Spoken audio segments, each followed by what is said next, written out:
Mas para a gente continuar e para fazer uma coisa um pouquinho mais técnica, eu queria que você definisse para as pessoas, porque fica aquela história do seguinte: sobrepeso, obesidade, índice de massa corpórea, quanto que qual que é o índice de sobrepeso, obesidade mórbida, e também o conceito da adiposidade visceral mesmo. Queria que você falasse um pouquinho a respeito dos Certo. conceitos para a gente continuar. Entender isso é realmente muito importante. Então, assim, para a gente avaliar o estado nutricional do indivíduo, a gente acaba usando o IMC, né, que é o índice de massa corporal, que é a razão ali entre o peso e a altura ao quadrado.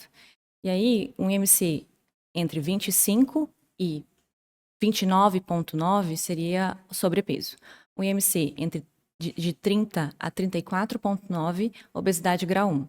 E um IMC de 35 a 40, né, seria obesidade grau 2. E acima, maior ou igual a 40, seria obesidade grau 3. A obesidade grau 3 é o que era conhecido mesmo como obesidade mórbida, né? Mas hoje a gente tem a tendência de evitar esses termos, porque são termos que acabam trazendo um estigma muito grande, né? E trazem um peso muito grande para o paciente com obesidade. A gente também tinha um outro termo da superobesidade, que era o IMC acima de 50, né? Mas a gente também tenta não usar mais esses termos e usar a mesma classificação do IMC.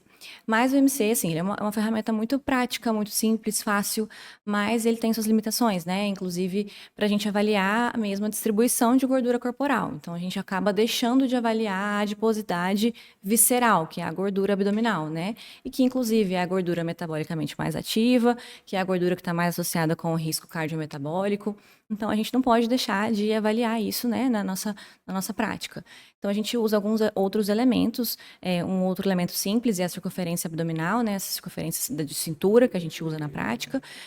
Para nós aqui no Brasil, maior ou igual a 80 centímetros nas mulheres já é uma alteração, e maior ou igual a 90 centímetros nos homens também já é uma cintura abdominal alterada.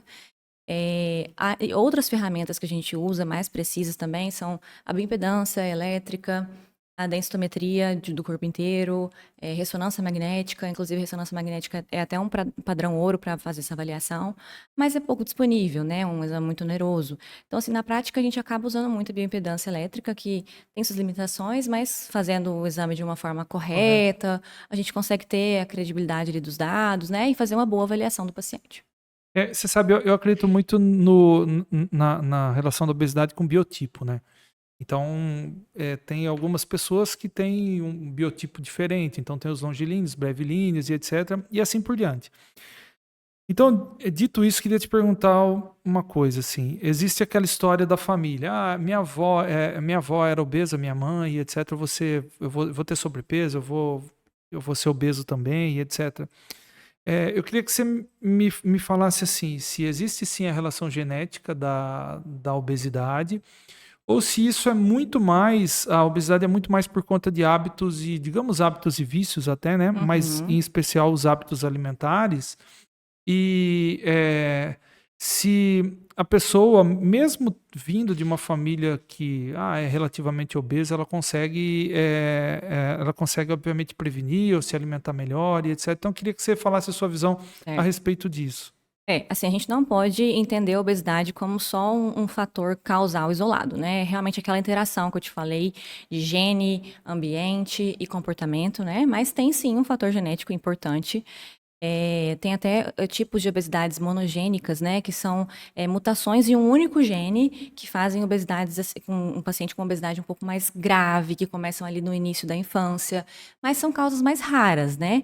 A obesidade mais comum que a gente vê tem uma influência genética, mas é uma herança poligênica, né? Que é isso? São variantes em múltiplos genes aí, principalmente genes do sistema nervoso central, que regulam o apetite, o gasto energético, e aí isso vai sim gerar uma susceptibilidade genética para o indivíduo ter a obesidade, né? Então tem essa influência, sim. Mas não é um determinante, né? Não é porque aquele indivíduo nasceu numa família com obesidade que ele vai ter a obesidade, né? Necessariamente vai ser obeso. Necessariamente vai ser obeso.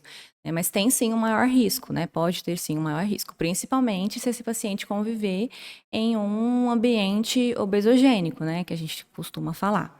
Então, assim, as taxas, essa elevação dos níveis de obesidade, sobrepeso agora, elas não têm relação com o fator genético em si, né? Não explicaria aumentar em ambos ambos os sexos, em todas as faixas etárias, por conta de um fator genético, né?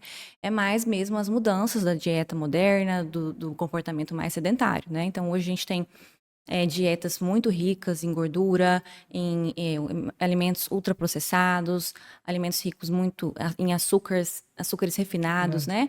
Então, isso tem um impacto muito grande para o ganho de peso, Desenvolvimento né? do peso, da O obesidade, desenvolvimento do exatamente. peso, isso.